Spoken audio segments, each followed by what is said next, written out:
quiet, and because anything I'll say will ruin the introduction. Thank you, everyone. Thanks for this opportunity. In front of you, by the way, there's a packet, or there should be a packet, which has my business card, which will have a tear sheet on the fund, gives a little description about the fund, a little about who we are, of course, a return analysis at the bottom of the page, and then attached to the back of it is actually the presentation that we're going to go through here today. Neil, do you have you can move the slides, right? Okay. So, Hillair Capital, what are we? If you can go to 2 slides. Disclaimer. Hillair Capital, what are we? What is it that we do?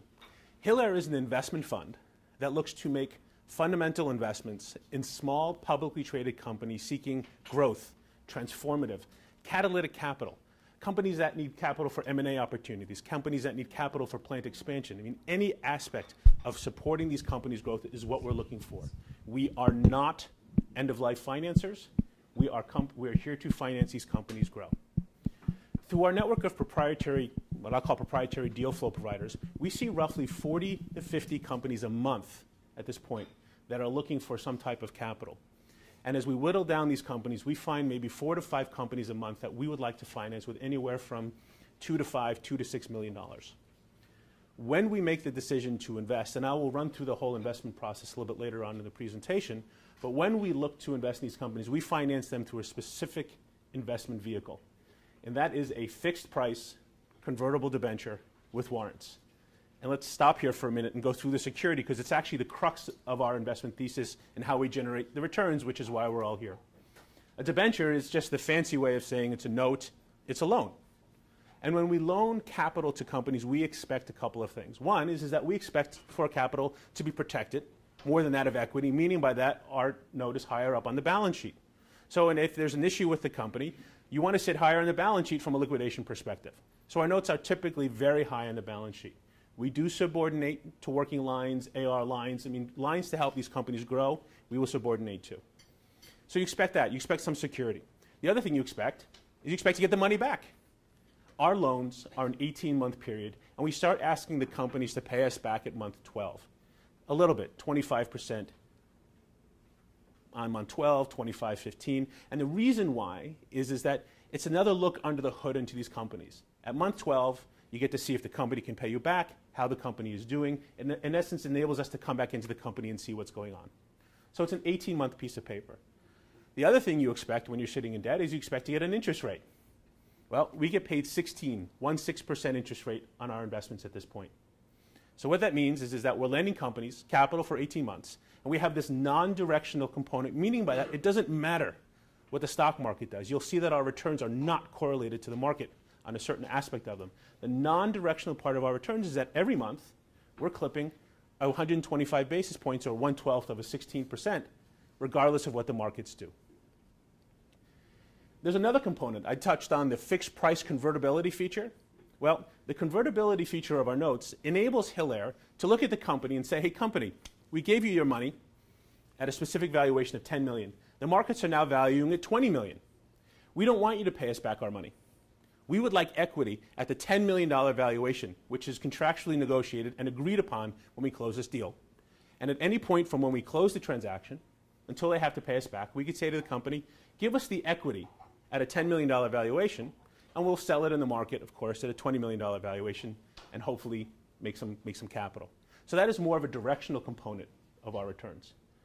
And the last thing I mentioned were the warrants. The warrants is just a longer-term optionality aspect that our fund has, meaning by that a warrant is the right for us to buy an additional amount of equity for a 5-year period at the same valuation on the day we entered this company. So using my previous example, we invested in the company at a $10 million valuation. For the next 5 years, we have the right to buy a specific amount of equity at a $10 million valuation. If the company becomes 20, 30, 40, 50, $60 million valuation, we convert at 10 and we sell it at 60. That's how we generate our returns. And if you look at the components, there's a non-directional component as well as there is a directional component. You know, Mahesh went through our backgrounds as to who we are and what it is that we do and how we're able to do this. Briefly, my background, I did go to Columbia. Mahesh was right with that. Coming out of Columbia, I went to work at a small securities trading firm called Trimark, which became known as Knight Securities. I was about the 20th person of the institution. Company grew from 20 people to 1,500, the largest market maker on Wall Street. I was trading $600-700 million, close to $1 billion worth of securities a day in the height of the firm.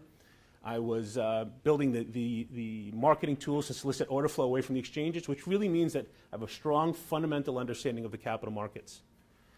Going to Columbia Business School, I joined Midsummer Capital as a partner, which was another investment fund to focus on investing in small, publicly traded companies seeking growth capital. I've been deploying this strategy now for over 12 years. My former fund launched it from $1.5 million of assets under management, grew to $250 million, recycled through about $600-700 million, returned 16.5% compounded to our investors through and including 2008, which is where I met Mahesh. 2010 comes, launched Hillair with Neil, and if you look at my background, I come with the capital market side, I come with the investing side from the hedge fund operation side, I've deployed capital on the investment side, I've been the CFO of a small public company, so I come from a number side, I've served on the board of public companies, and that's really my approach to running Hillair. Two other partners, one is Neil. I'm going to steal your thunder, if that's okay. And I'm not going to add to what Mahesh said, I think he covered it really well, but you know, working at McKinsey, I have yet to find anyone in the industry who can do due diligence better than Neil. Neil did spend some time with private equity in South America, so he has that mindset from the private equity type of investing. Worked at NBCI for a number of years, VP of International Development for the Internet arm for NBC Television for a number of years. Ran about $600-700 million of sales for 3Com. I kiddingly say anything in a server closet with 3Com on it, Neil was responsible for. And then Neil became the CEO of a small clean tech company here based in Texas, which, when he walked in the door, was abysmal. The plan was at about 60% of projected capacity. The finished selling good price was cheaper than its raw material costs. I mean, it was an absolute mess. But after 18 months, there was a wildly successful turnaround. But there was one problem, well, there was many problems, but there was one major problem with the company is that what Neil realized is that just because you fix a company from a corporate finance perspective does not mean that these capital markets are going to recognize those corporate finance successes. There's a disconnect between the corporate finance successes of companies and the capital markets recognition of those successes. And that disconnect is essential for what we do here today, because at Hillair, we're looking to monetize that as well. Recognizing this disconnect, Neil became an investment banker for 3 years, which brings him current to 2010. And if you look at Neil's skill sets, they're very complementary to mine. I've been the CFO, he's been the CEO. Neil's background from a due diligence perspective, from an investment perspective, unparalleled from my experiences. I come from the hedge fund operational side as well as the capital market side. Very, very complementary skill sets. Our third partner, Sean, brings a whole legal component to what it is that we do.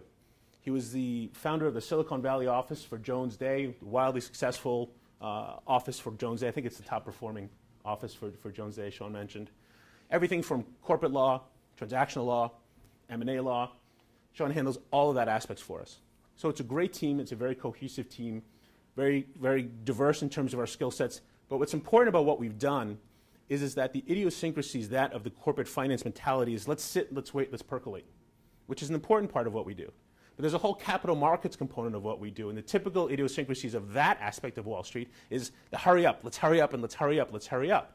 We've blended these two together, which has enabled us to form a very powerful team in understanding that corporate finances takes time to translate into capital market successes, and we have the luxury of waiting.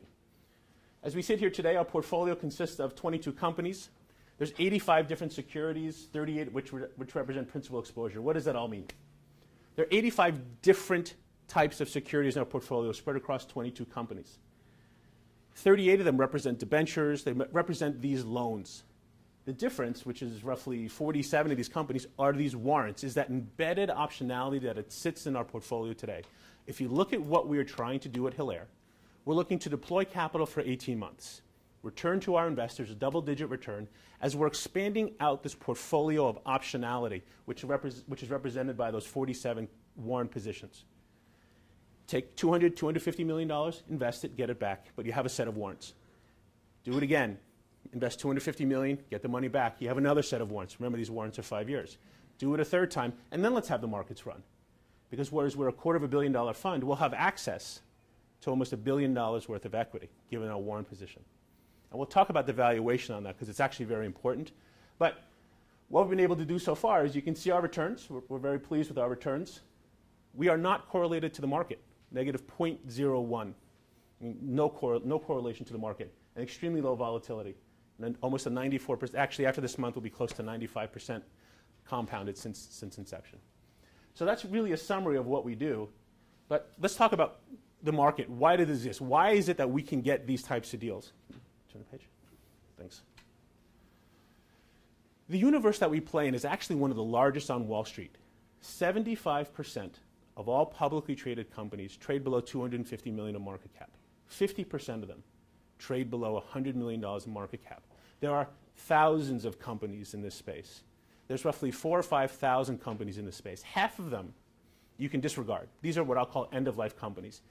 Wildly successful businesses, for whatever reason, the companies are dying at their end of life. Again, we don't focus on these companies.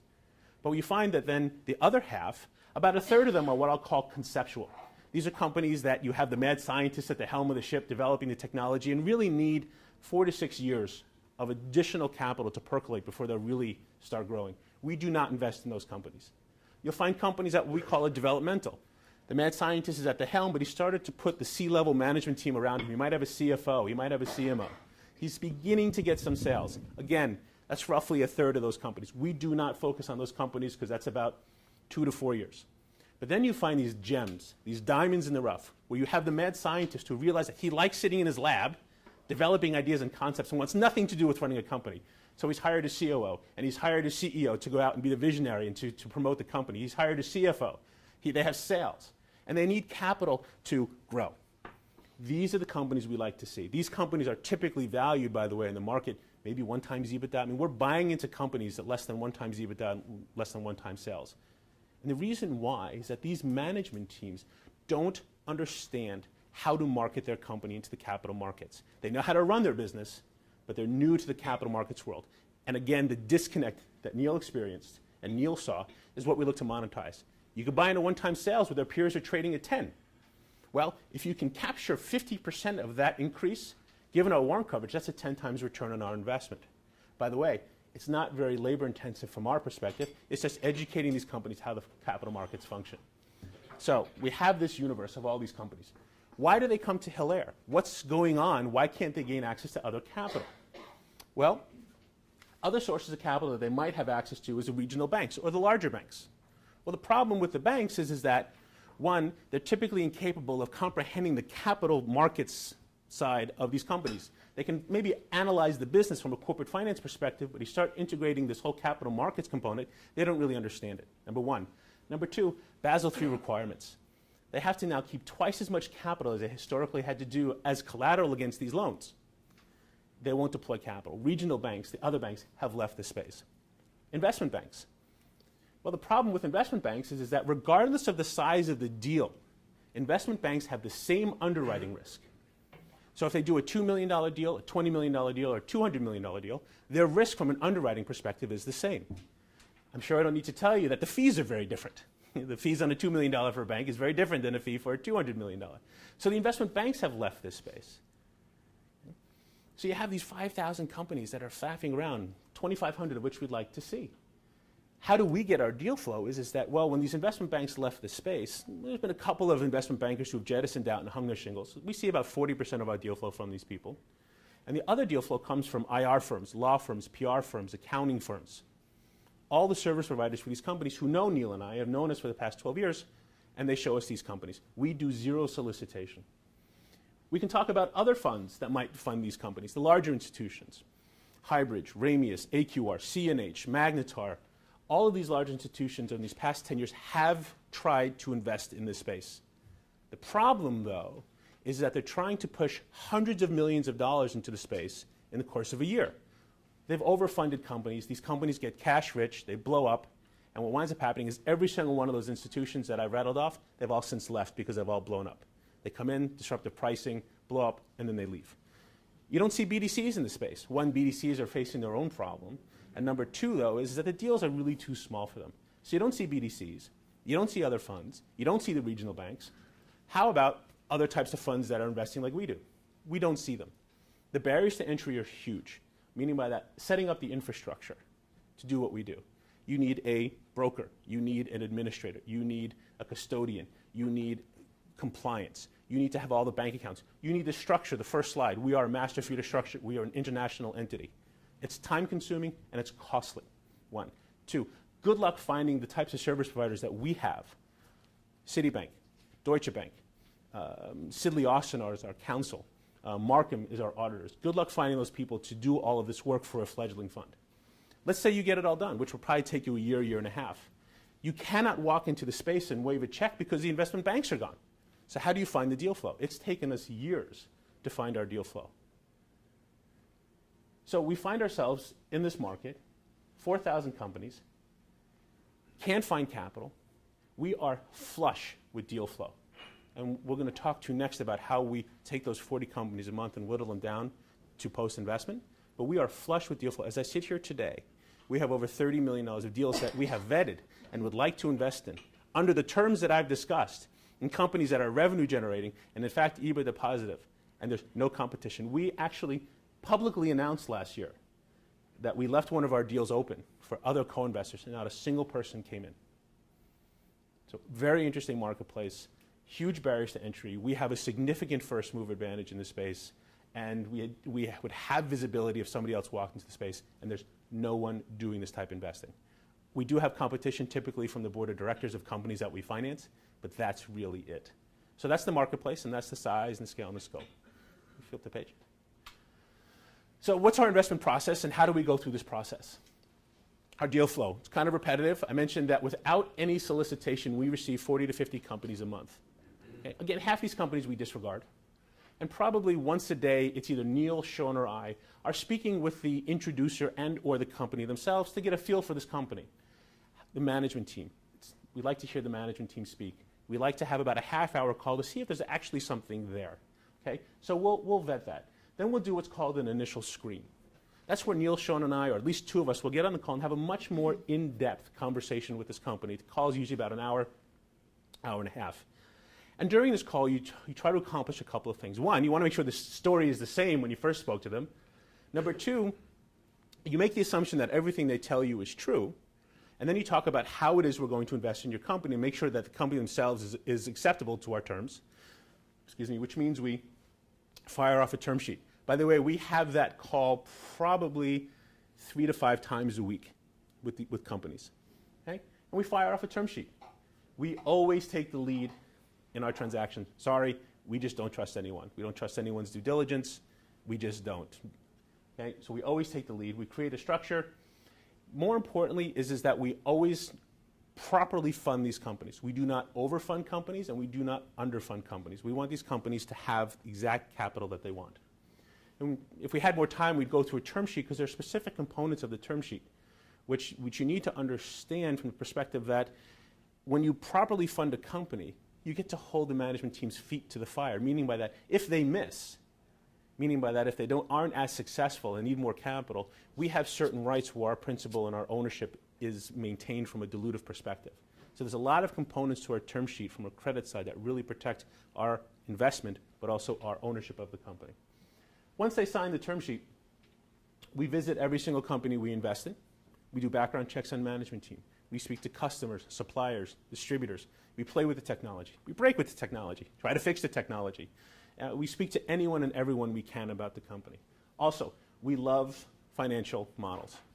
And I think financial models are interesting from the perspective that, yes, they're only as good as the assumptions going in, but they're also a good tool to make sure that the management team is all in the same cohesive story. Meaning by that, if the CEO is saying we're going to go sell oranges and the CTO is saying we're going to go sell bananas, you know there's a disconnect. It's a great tool to really analyze how cohesive the management team is of this company. Because you can vet the technology, and you can vet the space, and you can vet how well this product is. You can vet the sales and marketing initiatives, and of course the barriers to entry.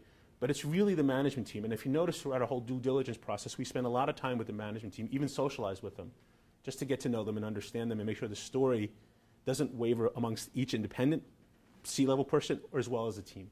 It's an important part of what we do. And of course, we develop a business valuation.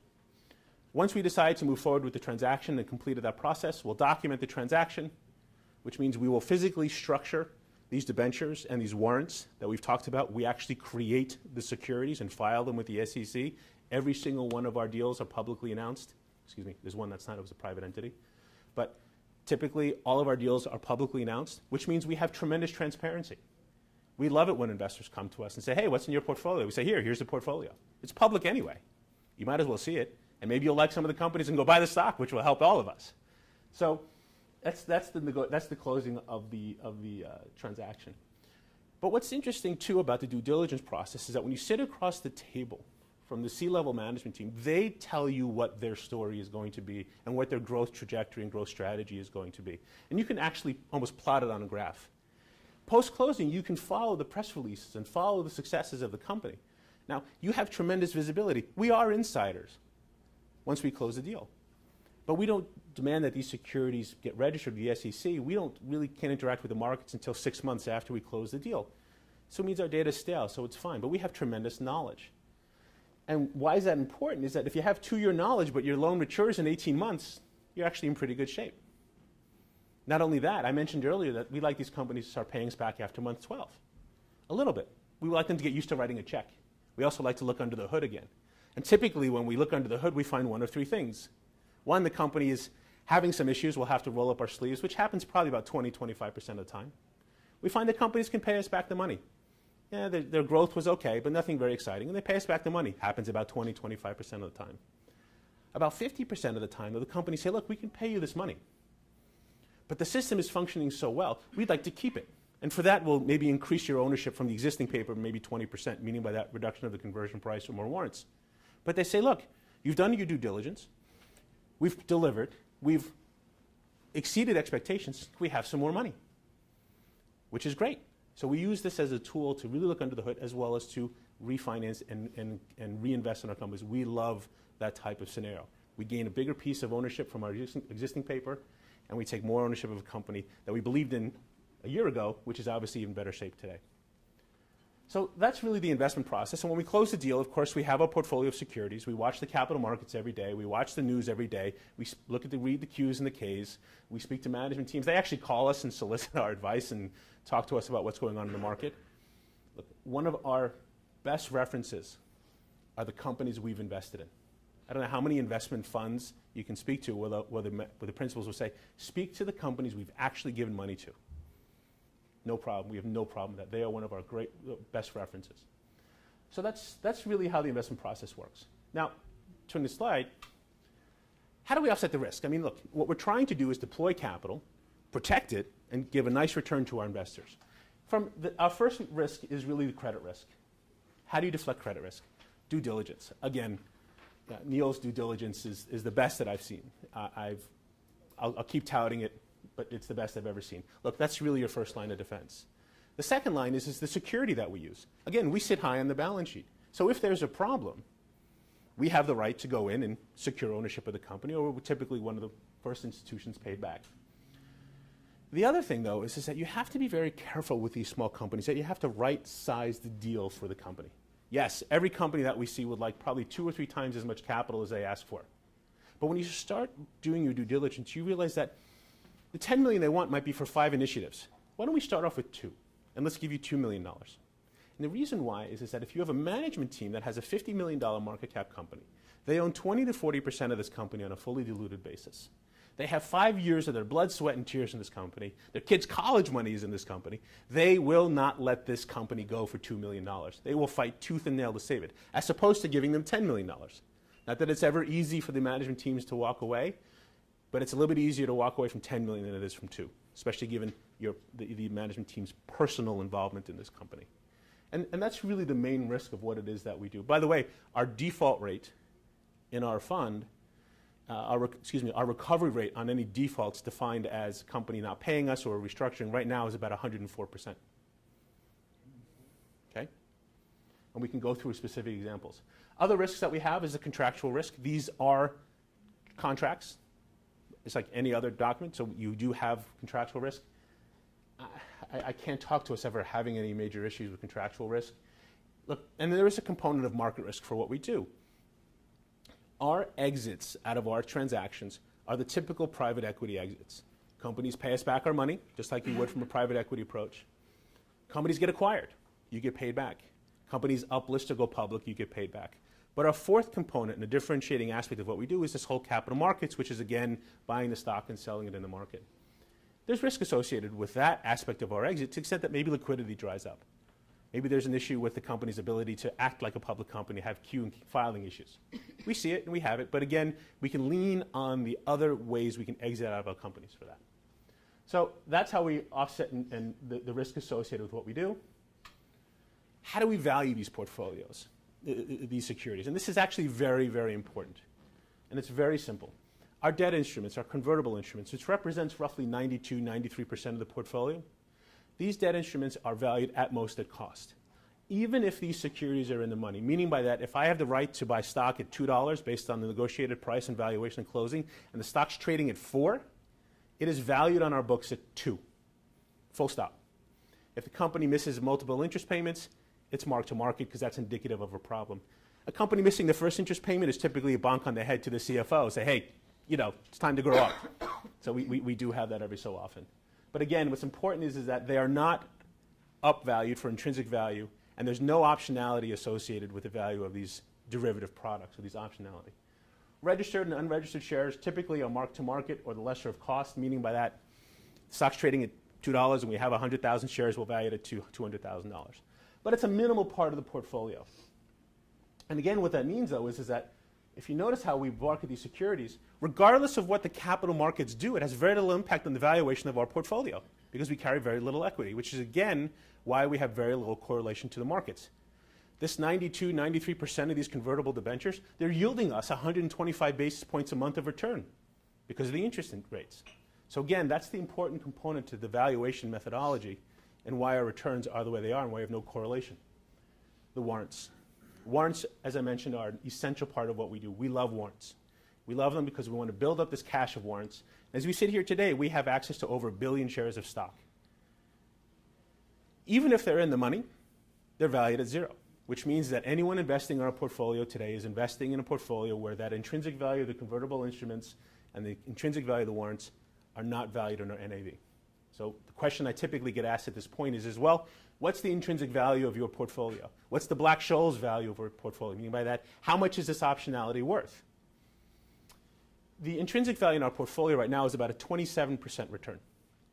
What that means is that if we were to take every single security, convert it into equity, and sell it at yesterday's closing price, we would generate a 27% return. It won't happen, because I'm sure when you talk about slippage and the inability for us to sell all of these shares of stock.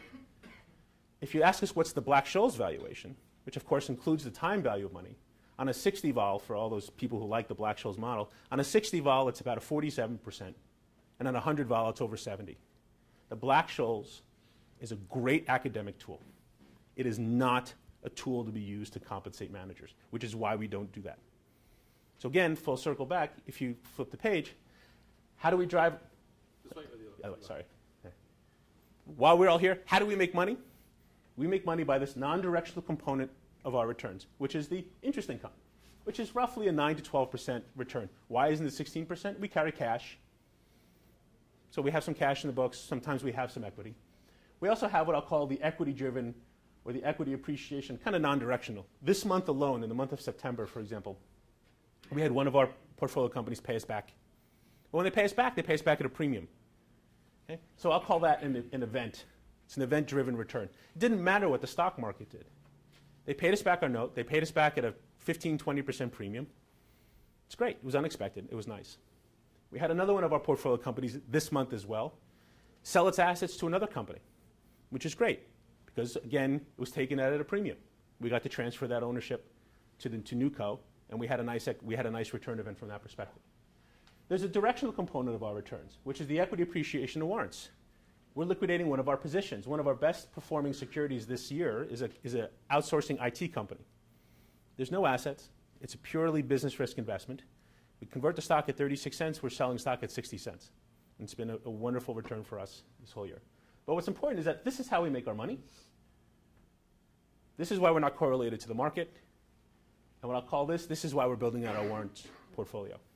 And the last is that, last slide, is how do we do all this and who helps us do this? This is the terms of investors coming in. More importantly, though, a small fund like ourselves has Mitsubishi, Markham, Citibank, Albert Fried. It's actually one of the oldest broker-dealers on Wall Street. Sidley Austin, Appleby Cayman, Gordy Compliance. We're international. We have money from all over Europe, as well as here in the US. And we find ourselves here today with a fund that has great returns, non-correlated returns, extremely low vol, has been in the financial markets every year, tremendous access to deal flow, a tremendous infrastructure, and is just looking to find capital to service all these small companies that nobody is servicing in the markets today. And of course, we're here to raise capital. So that's the presentation. I'll open it to any questions you guys might have. It was a lot, but I've got a question about I take it these companies are well managed. These companies are okay. These companies are well managed. These companies have a good corporate finance, and yet they can't get a loan at a regional bank, and they're willing to pay you 16%. That, to me, 16%, that raises a red flag right away. Can you? Sure. Can you allay my fears? Sure. We actually get that quite a lot from companies. 16%, oh, that's a tremendous amount. And I say, okay, have you gone to the regional banks? Yes, we've gone to the regional banks. What do the regional banks want? Well, they said they'll lend us $1 million. This is a true story. They'll lend us $1 million, but the bank wanted $1 million of cash put in the bank account as collateral against the $1 million loan from the company. Okay? That's what the bank said to them. Once, yes. I mean, yeah. Let me just finish one more thing. Then.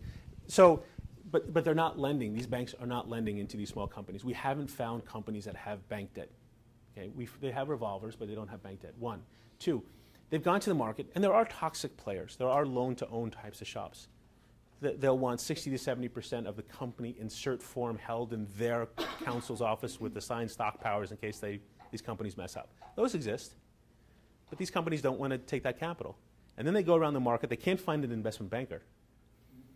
And then they come to us, and they say, you're expensive. I said, really? And they said, yes. I said, have you gone to the banks? And they said, yes. And what did the bank want? Well, they wanted this collateral. That was really expensive.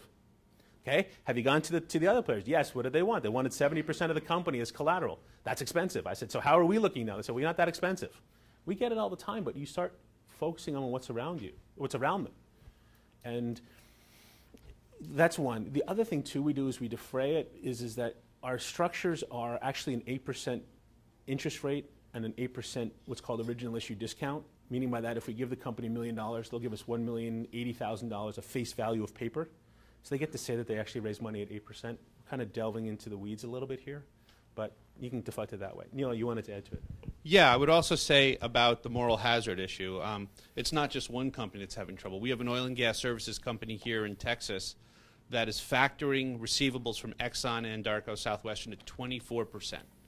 We have a consumer goods company that can't factor at all. We invested in University General Health Services, a big hospital in Houston, have operations here in Dallas. One of the reasons is their banks came to them and said, you can buy our debt back at 75 cents on the dollar. We led a transaction. They couldn't fill the transaction, and we've made significant returns, enabled them to restructure all of their debt. We had a company walk in, their bank went bankrupt.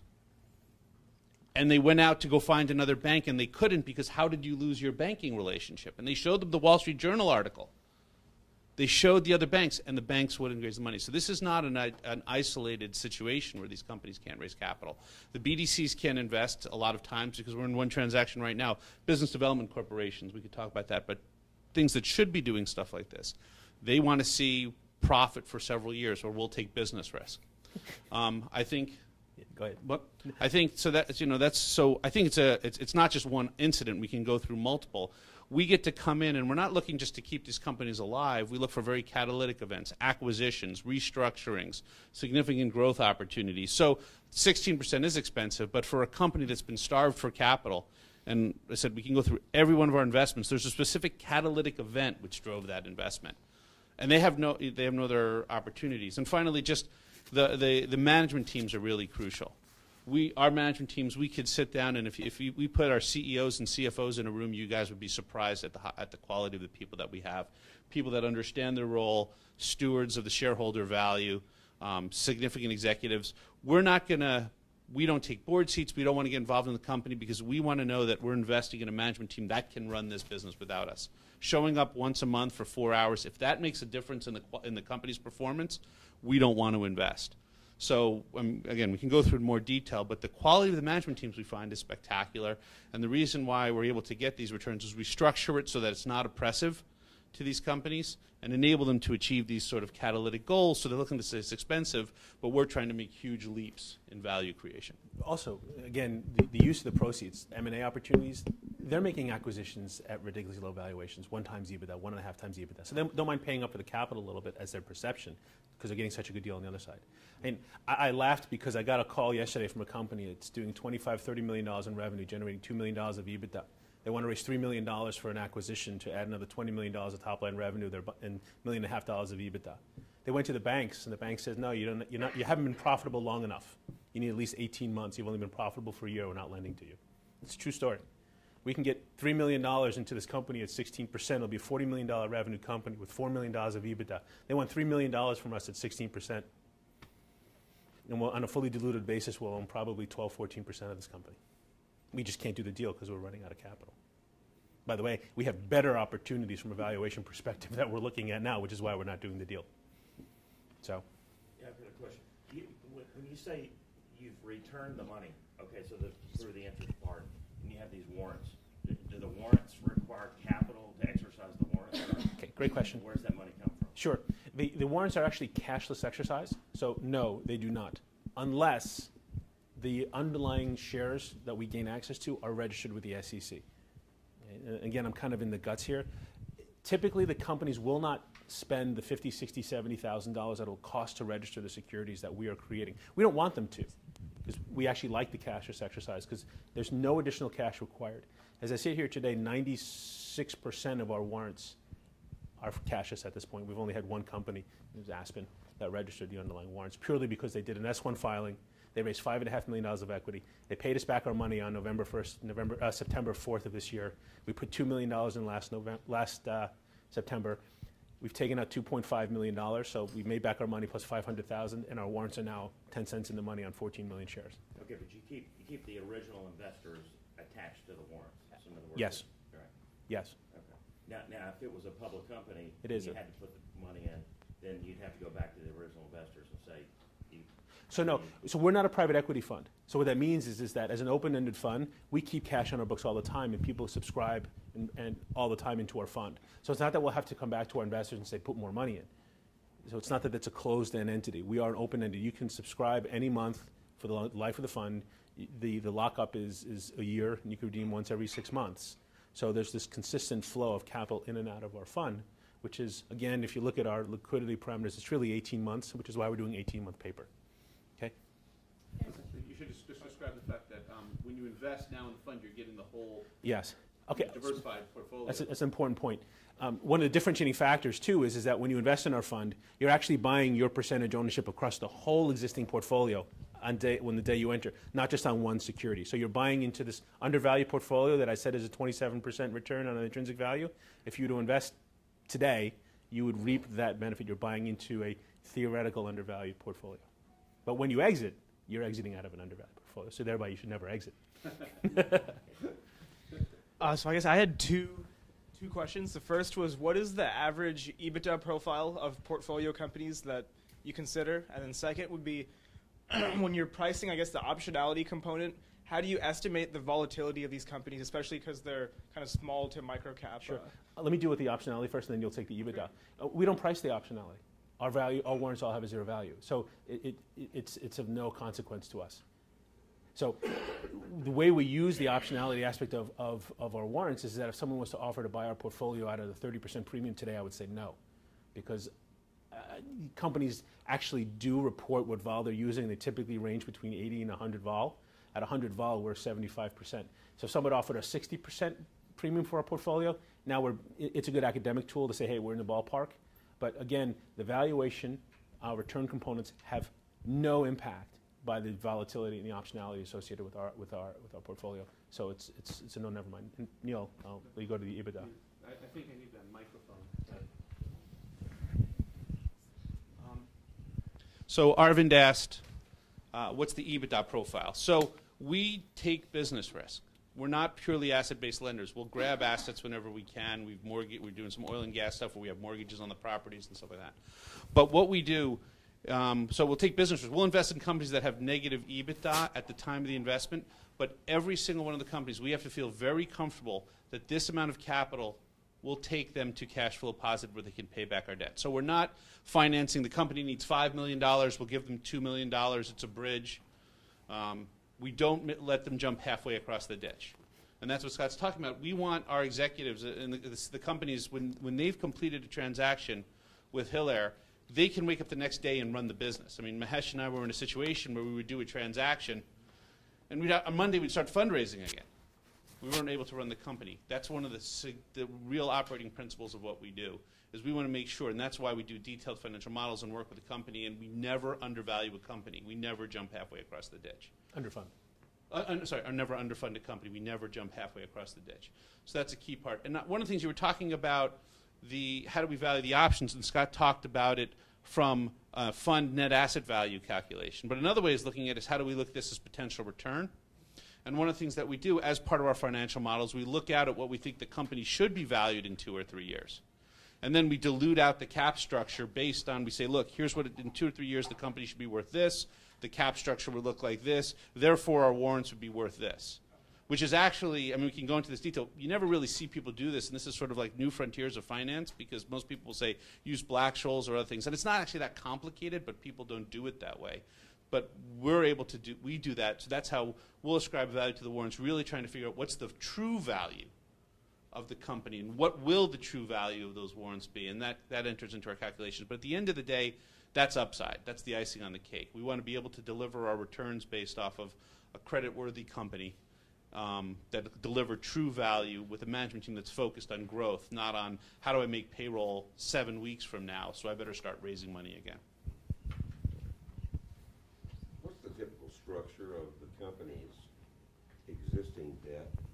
So we typically find, Neil will delve into it more, but we typically find these companies don't have any bank debt. They might have a mortgage. They might have some type of revolver on their inventories or receivables, which we will subordinate to. They might have some financing of equipment, trucks, whatever it is. They don't own any real estate, so you don't. I know we do. We have one company we're secured against a building.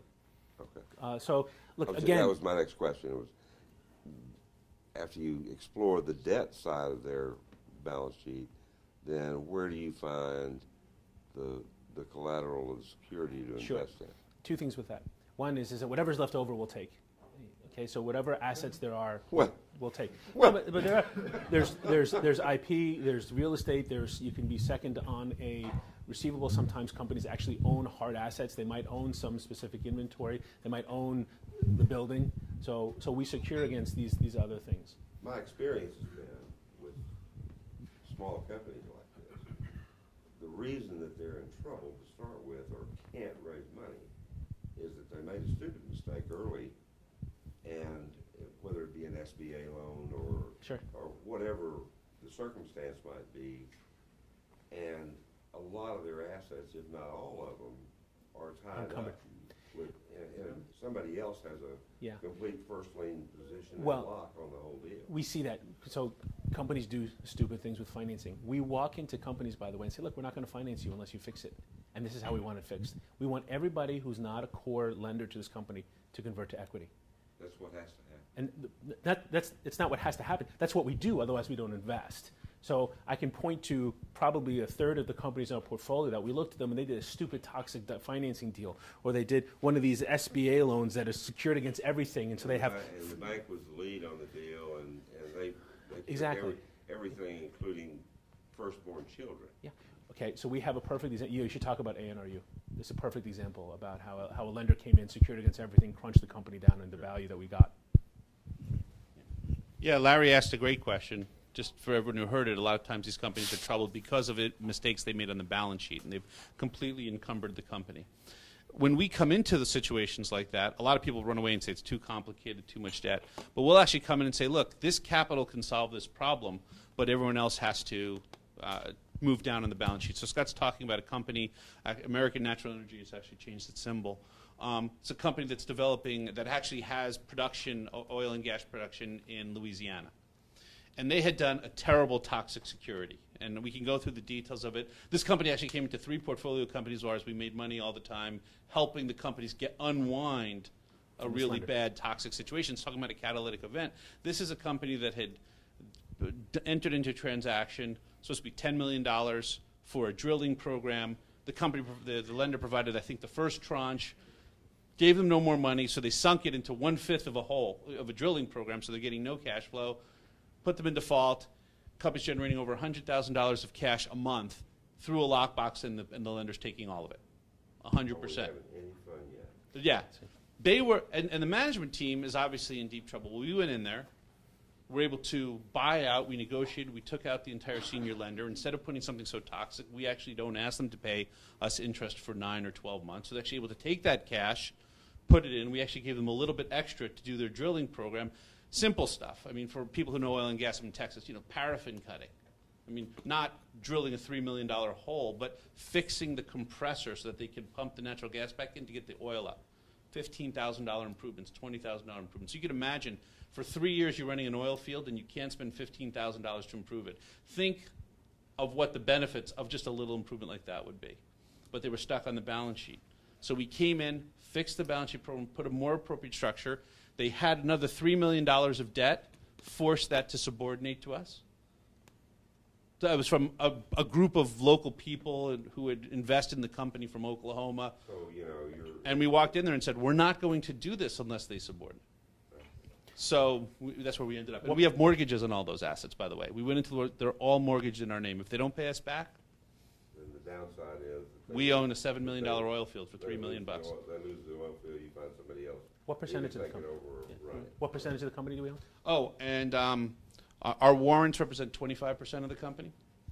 And if they perform, we can convert our debt into another 25% of the company. So we own 50% of this company for $2.5 million, and on a fire salary we get $7 or $8 million for the entity.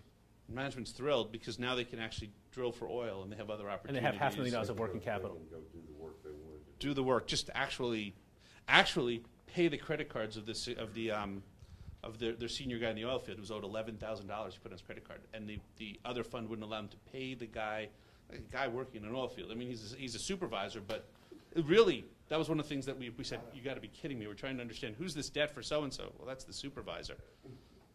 Anyway. Yeah, these stories are abound and ever present, and you kind of sit here and say, is that really true? I mean, this lender took every single, they set up a lockbox and took the salaries of the roughnecks, which is probably not the salaries you want to take, okay? But they took the salaries of the people who were working on the rigs, and they wouldn't let the company have it. So I hope that addressed your question, but we forced the debt into equity. We come in and we right-size the deal, right-structure the deal. We own 50% of this company for $2.5 million. By the way, they have $500,000 now for improvement. We think production will increase exponentially, which of course improves value. Any other questions? Just real quickly, what's the size of the fund and how much equity or ownership do the principals have? Sure. So the size of the fund right now is $35 million. And right now, between the three principals, we own about 30% of the fund. We each have about 30 to 40% of our personal net wealth in the fund. I want to address the size of the fund, though. Sorry, Mahesh, it's going to take me another minute or two. But what we found in this space is that there's this magical, mythical number of 3 years that you have to be in existence before you start getting any type of really institutional awareness from your fund. Given all the barriers to entry and everything that I discussed earlier, we felt that we had the time to wait to grow this fund appropriately.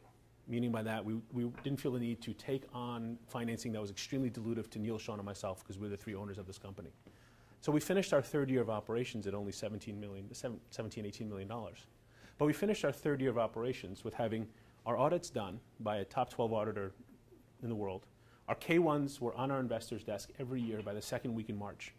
Our audits are done we were the first audit out of the auditors. So we say that we are an institution. We've acted like one. Two, we've shown sustainability. This is all we do. Okay, all we do. And we can function on a $17 million fund. More importantly, though, I talked about our exits, meaning by that company pays us back and all those 4 different methods. I don't have to talk now from a conceptual perspective. I can actually take out our bank statements and brokerage statements and say, look, Aspen, here's the $2 million going out. Here's all the interest payments during the course of the year, and here's the $2,310,000 that came in. So it's no longer a concept. And what's happened is that this year alone, we've doubled in size. Our returns are still double-digit. We're beating the markets. And we've started getting investors. There's a large family office here in Texas that's invested. We now have European investors. So the institutions are beginning to take awareness. We've already doubled. This year we'll probably triple in size at least. And of course, it's beginning to percolate. So we're small kind of on purpose because there's no reason to give the shop away because of the market we play in. So, and this is how I built the other fund. It's a great way to do it.